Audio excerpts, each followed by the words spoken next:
আরাফার দিনের রোজাটা খুবই গুরুত্বপূর্ণ। আমরা গত জুমাতেও এটা আলোচনা করেছি। আল্লাহ সুবহানাহু ওয়া তাআলা এই রোজাকে অত্যন্ত মর্যাদাপূর্ণ বলে ঘোষণা দিয়েছেন। এই একটি রোজার কারণে আল্লাহ তাআলা 2 বছরের গুনাহ বান্দার মাফ করে দেবেন। 1 বছর পরবর্তী আর 1 বছর পূর্ববর্তী, আগের 1 বছর, পরের 1 বছর। পরের 1 বছরের গুনাহ মাফ করবেন মানে পরের 1 বছর আপনাকে আল্লাহ তাআলা গুনাহ থেকে বাঁচিয়ে রাখার আল্লাহ তাআলা আপনাকে তৌফিক দান করবেন। আল্লাহ আপনাকে গুনাহ থেকে হেফাজত করবেন আল্লাহর কুদরত দিয়ে।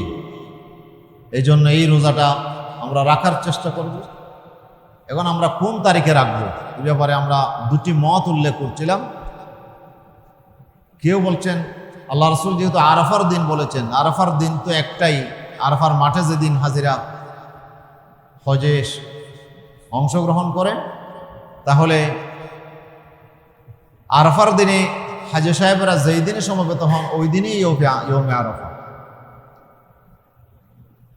এক দলের মত, সেই হিসেবে আগামীকাল হচ্ছে সেই আমাদের কাঙ্ক্ষিত আরাফার দিন, শনিবার। আবার আরেক দলের মত হচ্ছে জিলহজ মাসের প্রত্যেকটা দিনকে এক একটি নাম দেওয়া হয়েছে। 8 তারিখকে ইয়ৌমুত তরবিয়া বলা হয়, 9 তারিখকে ইয়ৌমে আরাফা বলা হয়, আর 10 তারিখকে ইয়ৌমুল উজহিয়া বলা হয়। মাঝখানে আর কোনো দিন নাই। তো চাঁদের উদয় অস্তলের ভেদাভেদের কারণে মধ্যপ্রাচ্যের সাথে যেহেতু আমাদের একদিন বেশ কম হয়ে যায়, সেই হিসেবে তাদের যেদিন 9 তারিখ ইয়ৌমে আরাফা, সেদিন আমাদের এখানে 8 তারিখ হয়। তাহলে আমাদের ইয়ৌমে আরাফা হবে 9 তারিখে। সেই হিসেবে আরেক দল বলছেন যে 9 তারিখে এখানে যে 9 তারিখ হবে সেদিনই আমাদের রোজা রাখতে হবে। তাহলে সেই হিসাবে আমাদেরকে রোববারে রোজা রাখতে হবে। শনিবার আর রোববার দুদিনেই যদি আমরা রোজা রাখি তাহলে আর কোনো ইখতিলাফে আমরা জড়ালাম না যে আমরা ফজিলত পেয়ে যাব ইনশাআল্লাহ।